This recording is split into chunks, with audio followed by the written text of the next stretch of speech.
वाढदिवसाचं औचित्य साधून अतिशय लोकाभिमुख असे उपक्रम आपण सुरू करताय। खरं म्हणजे प्रकाश आंबेडकर म्हणाले की आजच्या दिवशी हा कार्यक्रम घ्यायला नको होता, परंतु मी आपल्याला सांगतो आजचा दिवसच अशा कार्यक्रमासाठी योग्य आहे। आणि कारण शेवटी आयुष्यभर मी जी जनतेची सेवा केली, आरोग्य विभागाच्या वैद्यकीय सेवा असेल, शैक्षणिक विभाग असेल, सर्वसामान्यांना जे काही जेव्हा संकटकाळी मदत करण्याची मला वेळ आली त्या वेळेस मी त्यांच्या पाठीशी उभा राहिलो। आणि एक सर्वसामान्य कार्यकर्ता ते राज्याचा मुख्यमंत्री होण्याची संधी मला मिळाली ती याचमुळे की बाळासाहेबांनी सांगितलं 80% समाजकारण 20% राजकारण, ते मी त्याचं पालन करत आलो, त्याचं अनुकरण करत आलो। आणि म्हणूनच मी कुठलाही हार्डकोर पॉलिटिशियन नाही आहे, मी फार इमोशनल माणूस आहे आणि एक संवेदना काय असतात ते मला माहीत आहे। आणि म्हणून संवेदनशील प्रत्येकानेच असावं अशी माझी अपेक्षा असते, कारण आपल्याकडे दुसऱ्याच्या वेदना कमी करण्याचं संवेदना असल्या पाहिजे। आणि म्हणून आजचा दिवस माझ्यासाठी खूप महत्त्वाचा आहे। हजारो लोक कालपासून मला शुभेच्छा देत आहेत, रात्री 12 वाजल्यापासून पहाटे 5 पर्यंत शुभेच्छा घेत होतो। आता पुन्हा हे सगळे जिथे जातोय तिकडे शुभेच्छुक येत आहेत, त्या शुभेच्छा घेत पुढे चाललोय। मोबाईल शुभेच्छा सुरू आहेत, त्यामुळे पण आज अगोदर मी गेलो आपले मंत्री प्रताप सरनाईक यांच्या एस टी महामंडळाच्या आगारामध्ये, त्यांनी तिथं कार्यक्रम सुरू केला। मी जेव्हा मुख्यमंत्री होतो त्यावेळेस एक कार्यक्रमाला गेलो, मग मी थेट गेलो आपल्या एस टी आणि कंडक्टर जे जिथं विश्रांती करतात त्या विश्रांतीगृहामध्ये, रेस्टरूममध्ये अतिशय बकाल अवस्था होती। मी त्या अधिकाऱ्यांना विचारलं, तिथं अंघोळीला पाणी गरम नव्हतं, खाली झोपण्याची व्यवस्था नव्हती, अतिशय उकाडलेलं होतं, गरम होतं, तिकडे असे कपड्या रश्या दोऱ्या बांधल्या होत्या। म्हटलं कसं काय काम करणार, कसं गाडी चालवणार ड्रायव्हर, कसं तो कंडक्टर काम करणार। मग मी माझ्या भाषेमध्ये त्यांना सांगितलं आणि आज मला आनंद आहे की प्रताप सरनाईक मंत्री झाल्यानंतर ताबडतोब तिथं गेले, त्यांनी ते काम करून घेतलं। अतिशय एअर कंडिशन विश्रांतीगृह तिथं आज मी त्याचं लोकार्पण केलं आणि त्या एस टी आणि ड्रायव्हर कंडक्टरच्या चेहऱ्यावर पण आनंद पाहिला। आणि त्याचबरोबर त्यांनी आणखी एक घोषणा केली, त्याचाही मी शुभारंभ केला, जिथे एस टी डेपो तिथे कॅशलेस हॉस्पिटल। त्यामुळे खूप मोठ्या प्रमाणावर, कारण कॅशलेस हॉस्पिटल आम्ही अनेक ठिकाणी केलं आहे, मीराभाईंदर, ठाण्यात, कळव्यामध्ये अनेक ठिकाणी कॅशलेस हॉस्पिटल केलेत। आणि मग कॅशलेस बाळासाहेब ठाकरे आपला दवाखाना संपूर्ण मुंबई, राज्यभर, ठाण्यामध्ये त्याची सुरुवात मी ठाण्यातून केली, 50 पहिले आपला दवाखाना केला। मग मुंबईत मी जेव्हा मुख्यमंत्री झालो तेव्हा कमिशनर चहलना बोलवलं, मला बाळासाहेब ठाकरे म्हणजे आपला दवाखाना सुरू करायचा, आपण करूया। आणि 300 आपला दवाखाना मुंबईत सुरू केले। किती आपल्या राज्यात आपण किती सुरू केले, 700च्या वर, 700पेक्षा जास्त राज्यामध्ये आपण सुरू केले। कारण खऱ्या अर्थाने घराजवळ हा आपला दवाखाना असेल तर त्याला ताबडतोब तिथल्या तिथे औषध मिळतं, त्याला पुढे हॉस्पिटलमध्ये जाण्याची आवश्यकता भासत नाही। आणि म्हणून असे सगळे अनेक योजना आपण केल्या। आज देखील आपण पाहतोय की कर्करोग मोबाईल व्हॅन 8 याचं लोकार्पण आपण केलं। ॲडव्हान्स लाईफ सपोर्ट रुग्णवाहिका 7, 102 रुग्णवाहिका 384, day care chemotherapy centre 6, CT scan 2, digital handed x-ray machine 80। ताबडतोब आता काय तिथं जाऊन उभा राहा, पुढे बघ, मागे फिर, असं काय आता एक्सरे काढण्याची गरज नाही, डायरेक्ट हँडेड मशीन बघितलं म्हणजे तुम्ही फार ॲडव्हान्स आता पुढे चाललेला आहात। पुढे आपल्या खऱ्या अर्थाने मगाशी मी म्हणालो, हे कर्करोग एकजूट होऊया आणि कर्करोगाला हरवूया। सगळ्यात मोठा हा प्रॉब्लेम जो आहे, आपल्याला सगळ्यात चिंता आपल्याला सतावते ती या कॅन्सरच्या आजारामुळे। आणि म्हणून कॅन्सरचा आजार कमी झाला पाहिजे, त्याचा नायनाट झाला पाहिजे, तो संपला पाहिजे, यासाठी शासन कटिबद्ध आहे। आणि आता या गाड्या ज्या आपण मोबाईल व्हॅन केलेल्या आहेत, या मोबाईल व्हॅनचं देखील लोकार्पण झालं, गावागावात जातील। माझ्या लाडक्या बहिणी ते आपले हेळसांड करतात, लाडक्या बहिणी आपला परिवार चालवत असताना स्वतःच्या आरोग्याकडे दुर्लक्ष करतात आणि मग तो आजार बळावतो. आणि म्हणून खऱ्या अर्थाने ह्या मोबाईल व्हॅन ज्या आहेत अर्ली डिटेक्शन होणार, कळेल लोकांना की बाबा सुरुवात झालेली आहे. आणि अर्ली डिटेक्शन हेच खरं महत्त्वाचं रोगाचं प्रिव्हेन्शन आहे. आणि म्हणून हे प्रिव्हेंटिव्ह मेजर आपण ॲक्शन घेत आहे. त्यामुळे खऱ्या अर्थाने मला आनंद आहे. त्याचबरोबर उपमुख्यमंत्री वैद्यकीय मदत कक्षाचं देखील उद्घाटन झालं आहे. मंगेश चिवटे यांनी ते सुरू केलेलं आहे. त्यांचंही मी मनापासून अभिनंदन करतो. आणि आयुषचे आपले केंद्रीय मंत्री प्रतापराव जाधव यांनी पण त्यांना मी सांगितलं होतं की तुमच्या विभागातून अतिशय रिमोट एरियामध्ये दुर्गम भागामध्ये आपण एक आयुष मिशन मार्फत 70 कोटी रुपयांचं सुसज्ज असं नॅचरोपॅथी आणि वेलनेस सेंटर उभारले. त्याबद्दल देखील आपल्याला मनापासून धन्यवाद देतो. आणि त्याचबरोबर राष्ट्रीय स्तराचं हर्बल गार्डन देखील त्या ठिकाणी आपण उभं करताय. त्याबद्दल देखील याचं आपण पुढे अनेक ठिकाणी त्याचं रिप्लिका करू, इतर ठिकाणी त्याची पुनरावृत्ती करू. कारण आमच्या गावी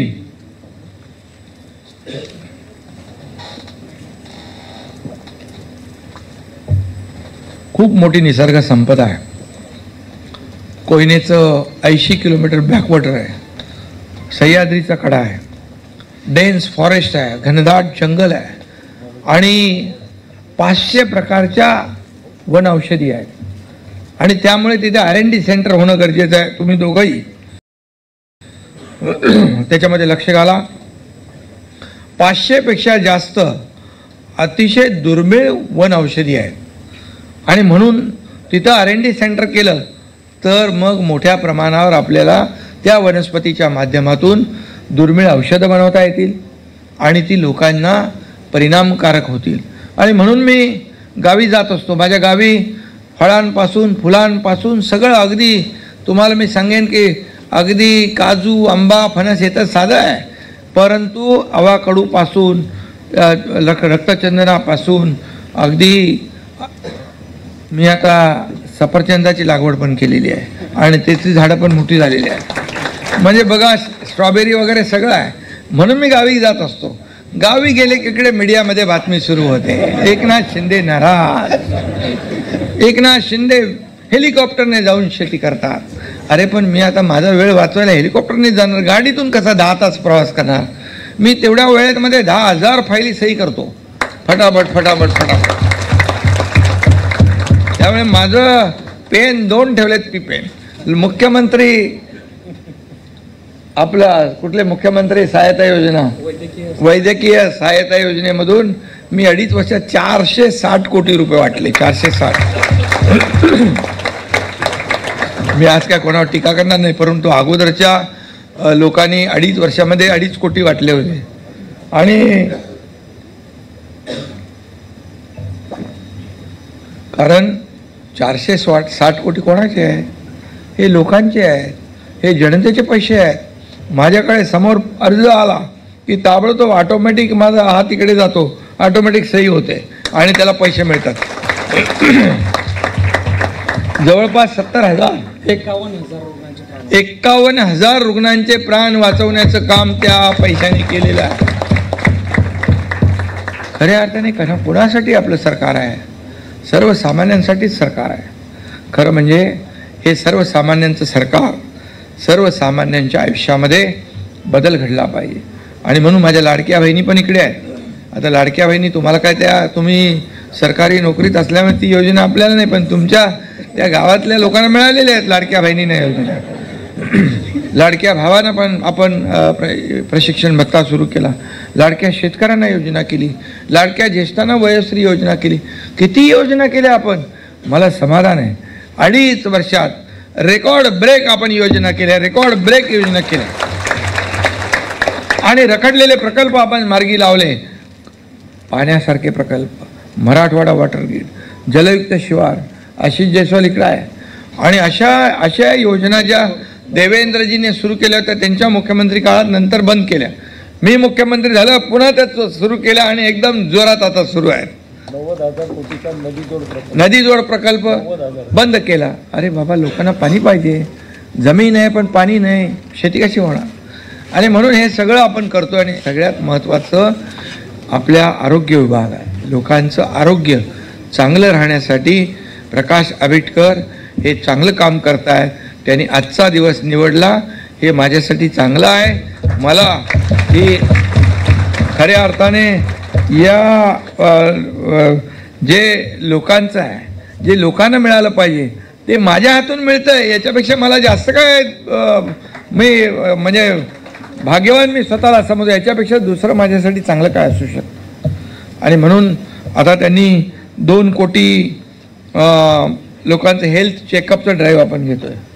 कारण शेवटी माणूस कंटाळा करतो स्वतःहून जाण्यासाठी. जेव्हा त्याला आजार दुखायला लागतो तेव्हा जातो. पण हेल्थ चेकअपमुळे तुम्हाला कळेल की बाबा कुठे कुठे कुठल्या कुठल्या गावामध्ये काय आहे आणि काय काय आपल्याला करायला लागेल. कुणाला सुरुवात झालेली आहे. अर्ली डिटेक्शन, लवकर लोकांचं निदान जेवढं लवकर होईल तेवढा त्याच्यावर उपचार लवकर होतो, परिणामकारक होतो. आणि म्हणून मी काय जास्त आता बोलत नाही. माझ्याकडे खूप लोक बसलेले तिकडे वाट बघत. आनंदीगे साहेबांच्या ऑफिसमध्ये आहेत, तिकडे सगळे रस्त्यावर आहेत. त्यामुळे तुम्ही आजचा या दिवशी जे उपक्रम आपण सुरू केलेले आहेत, या उपक्रमामध्ये आपण खऱ्या अर्थाने प्रत्येक गावागावामध्ये अशा प्रकारची उपचार पद्धती आपण केली. नवीन ज्या पद्धतीने आपण जातोय. आज महात्मा फुले आरोग्य योजना 1.5 लाखाची होती, आपण 5 लाखाची केली. आता त्या 5 लाखाच्या योजनेत काही आपण काही ठेवलं नाही. पिवळं पाहिजे का केशरी पाहिजे असं काही नाही. पण 12.5 कोटी जनतेला सगळ्यांना ती योजना लागू केलेली आहे. त्यामुळे या सर्व योजना ज्या आहेत या जनतेच्या हिताच्या आहेत, लोकांच्या हिताच्या आहेत. लोकांचे प्राण वाचवणं हे आपलं काम आहे. आरोग्य विभाग, मी जेव्हा आरोग्यमंत्री होतो तेव्हा मेळघाट तिकडे गुजरातची बॉर्डर कुठलं गाव होतं एक, तिकडे एका रंगुबेलीमध्ये मी गेलो. तर रंगुबेलीमध्ये गेल्यानंतर तिथं पण आपलं हे होती PSC होती. तिथले लोक आले मला भेटायला. बोले तुम्ही 70 वर्षांनंतर पहिला मंत्री बघितला त्यांनी तिकडं. तर म्हणाला मंत्री तर जाऊ द्या, कोणीच आलं नाही आमच्याकडं. मी बोला रे, म्हणून तर मी आलो. कोणी आलं नाही तिथं मी येतो. त्यामुळे अशा दुर्गम भागात देखील मी त्यावेळेस गेलो. आणि मला आठवतं आहे की ते बच्चूसाठी वार्मर काय काय आपण नेब्युलायझर सगळं आपण घेऊन गेलो. सगळं ट्रकच्या ट्रक भरून घेऊन गेलो. तिकडे आपलं हे होतं काय ते काय अन्नधान्य आपल्याला लागलं ते तो एरिया होता ना, कुपोषण. हां, तर तिकडे आता आपल्याला कसं आहे, मी मंत्री आहे पण आता ते बोलू शकत नाही मी. पण ते फायली बिलींचं जे काही जो काय प्रवास आहे ना, तो काय त्याच्यात काय तुमची काय चूक नाही आहे. पण मी इकडूनच सगळं ट्रकमध्ये सामान लोड केलं. मला डायरेक्ट तिथं नेऊन वाटायचं आहे. आता फायली करत बसलो तर ते माझं मंत्रीपद जाईल, तो पण फाईल तयार व्हायची नाही. म्हणून मी इथूनच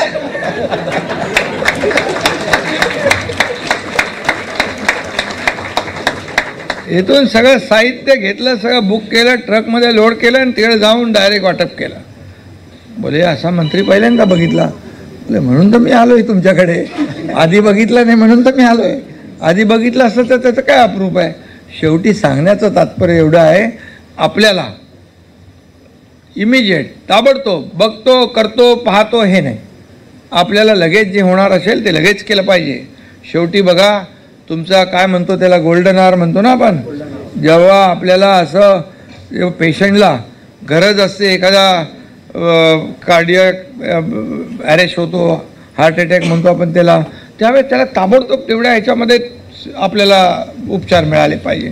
आणि म्हणून हे कॅन्सरचं पण, इतर आजाराचं पण, TBचं पण, हे जेवढं आपल्याला लवकर आपलं डायग्नोसिस होईल तेवढं आपण केलं पाहिजे. तर आपण त्या रुग्णाला वाचवू शकतो. आणि तुम्ही आज जे काही केलेलं आहे ते खूप चांगलं आहे प्रकाश आंबेडकर. आणि तुम्हाला पण धन्यवाद देतो का तुम्ही माझ्या गावाचं लक्ष ठेवून काम केलं. आपले 3 आरोग्याचे कार्यक्रम चालू आहेत. मॉडेल एक मॉडेल तयार झालं पाहिजे. मग त्याचं रेप्लिकेट आपण करू शकतो त्याचं एक एक एक एक तालुक्यामध्ये, पण शेवटी सुरुवात होणं गरजेचं आहे. आणि म्हणून आजचा दिवस माझ्यासाठी, माझ्या वाढदिवसाला तर असेच कार्यक्रम असतात, रक्तदान शिबिरं, चष्मा शिबिरं, वैद्यकीय शिबिरं, अमकं तमकं. आता आम्ही जी हृदयाला छिद्र असतात, दर वाढदिवसाला माझ्या आणि आपल्या श्रीकांतच्या लहान मुलांच्या हृदयात छिद्र असतं, ती महागडी असते. किती पैसे लागतात त्याला? 3.5-4 लाख रुपये लागतात. कुठून आणणार लोक ग्रामीण भागातले? आम्ही गेल्या किती वर्षापासून करतोय? 8 वर्षामध्ये 5,000 लहान मुलांच्या हृदयाच्या शस्त्रक्रिया आपण मोफत केल्या ज्युपिटर हॉस्पिटलमध्ये. त्यामुळे हे निरंतर काम चालू आहे. वैद्यकीय कक्षाच्या माध्यमातून आणि डॉक्टर श्रीकांत शिंदे फाउंडेशनच्या माध्यमातून हे चालू आहे. आरोग्य सेवा आता स्वतः कानाचं यंत्र आहे, महागडं आहे, मिळत नाही, म्हणजे कोणाला घेता येत नाही, हे सगळं आपण उपलब्ध. कोणाला पाय पाहिजे, आर्टिफिशियल पाय, मी नेहमी सांगत असतो एक तर आर्टिफिशियल म्हणजे सगळ्यात ॲडव्हान्स मागवा म्हणून मी सांगतो. बोले ते आपल्या ह्याच्यात बस, अरे बोले तुमच्यात नाही बसत, माझ्यात बसतं ना नियमात, मागवा. आणि तो पाय दिल्यानंतर तो रनर आहे, तो धावतो. जर्मन टेक्नॉलॉजीचा तो पाय दिला, मग तो आता त्याच्यामुळे रनिंग करतो. म्हणजे बघा, शेवटी आपल्यापर्यंत आल्यानंतर अशा गोष्टी ज्या आपल्याला प्रत्येकाकडे असे काही ना काही लोक असतात, त्यामुळे आपण त्याला मदत केली पाहिजे. हे रुग्णसेवा हीच ईश्वर सेवा आहे, हे पुण्याचं काम आहे, हे आशीर्वादाचं काम आहे. एवढ्या लाखो लोकांचा दुवा मिळतो, दुवा. आणि ते एक दुवावरून मला आठवलं, एका लहान बच्चूचा जीव माझ्या त्या मुख्यमंत्री सहायता निधीतून वाचला.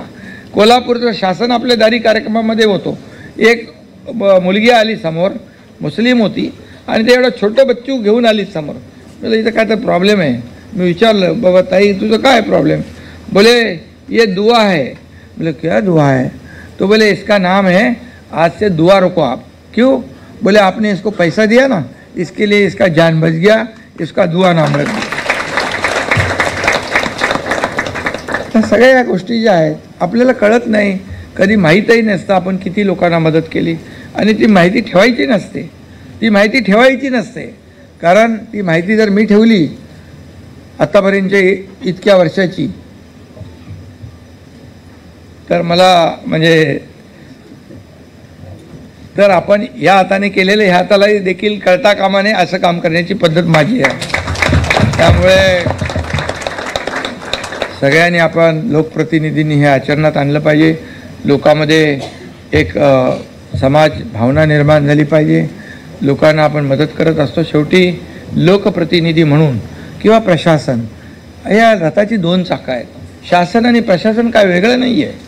म्हणून अधिकारी जे आहेत ते अधिकारी देखील झपाटल्यासारखे काही काम करतात. योजना आम्ही सुरू केल्या. आता आम्ही ज्या योजना चालू केल्या त्या योजना राबवल्या कोणी? अधिकाऱ्यांनी राबवल्या. अधिकाऱ्यांनी राबवल्यामुळे 2 कोटी किती 40 लाख काहीतरी मुलं आपल्या लाडक्या बहिणींना आपण पैसे दिले. 2 कोटी 40 लाख, 40 का 50 लाख आपल्या लाडक्या बहिणींना आपण पैसे देऊ शकलो. युवा प्रशिक्षण योजना करू शकलो. शेवटी अधिकाऱ्यांनी, प्रशासनाने जे जोरात राबवलं, शासन आपल्या दारीमध्ये कलेक्टर, तहसीलदार, तलाठी सगळ्यांची कॉम्पिटिशन लागली होती. किती आपण लाभार्थी वाढवतोय. मला आनंद आहे, समाधान आहे की लाभ पूर्वी नव्हते का, लाभार्थी नव्हते का, का योजना नव्हत्या का, होत्या.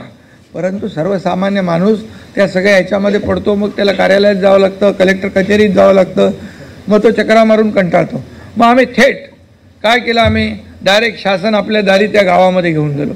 बाळासाहेब आमचे म्हणायचे, कार्यकर्ता घरात नाही लोकांच्या दारात शोभून दिसतो, ते आम्ही तिकडं दाखवलं. आणि आम्हाला सांगायला अभिमान वाटतो, त्या काळामध्ये 5 कोटी लोक लाभार्थी ठरले. 5 कोटी लोकांना लाभ मिळाला. 5 कोटी ही संख्या किती मोठी आहे. मग त्याच्यात अगदी दाखल्यापासून, पॉवर टिलरपासून, ट्रॅक्टरपासून, ड्रोनपासून सगळं दिलं आपण.